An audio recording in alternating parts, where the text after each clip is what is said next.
కథానాయికగా మలయాళంలో పరిచయమై తెలుగులో మంచి ఫాలోయింగ్ అవకాశాలు అందుకున్న అమ్మాయి అనుపమ పరమేశ్వరన్. ఆమె కెరీర్లో ఎక్కువ సినిమాలు చేసింది టాలీవుడ్లోనే. ఏడాది ముందు వరకు ఆమె వ్యక్తిగత జీవితం గురించి పెద్ద చర్చ లేదు. ఆమె రిలేషన్షిప్లో ఉన్నట్లుగా ఎప్పుడు వార్తలు కూడా రాలేదు. కానీ బైసన్ సినిమా కోసం కలిసి పనిచేసిన ధ్రువ్ విక్రమ్తో అనుపమ ప్రేమలో పడ్డట్లు ఆ సినిమా రిలీజ్ టైంలో వార్తలు వచ్చాయి. తర్వాత ఇద్దరు కలిసి ప్రయాణం సాగిస్తున్నట్లే అంతా భావించారు. కానీ ఈ మధ్య ఇద్దరు విడిపోయారని తేలిపోయింది.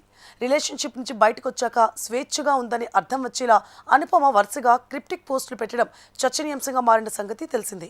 రిలేషన్షిప్లో ఉన్న వాళ్లను బ్రేకప్ మొదట బాధ పెట్టినా తర్వాత సంతోషంగానే కనిపిస్తూ ఉంటారు. ఇప్పుడు అనుపమ కూడా ఆ స్థితిలోనే ఉన్నట్లుగా కనిపిస్తోంది. తన కొత్త చిత్రం క్రేజీ కళ్యాణం ప్రమోషన్ల కోసం హైదరాబాద్కు వచ్చి మీడియాను కలిసిన అనుపమకు విలేకరుల నుంచి ఇటీవల క్రిప్టిక్ పోస్టుల గురించే ప్రశ్నలు ఎదురయ్యాయి. ఇటీవల జీవితంలో చెడ్డ రోజుల గురించే మాట్లాడారు కదా, ఇప్పుడు మీరు ఓకేనా అని అడిగితే తాను చాలా బాగున్నట్లు చెప్పిన అనుపమ మీకేమనిపిస్తోంది అంటూ ఎదురు ప్రశ్నించింది. గత ఏడాది కాలం అంత బాగా సాగలేదన్నది వాస్తవమని, ఇప్పుడు జీవితం పట్ల చాలా ఆశాజనకంగా ఉన్నానని ఆమె చెప్పింది.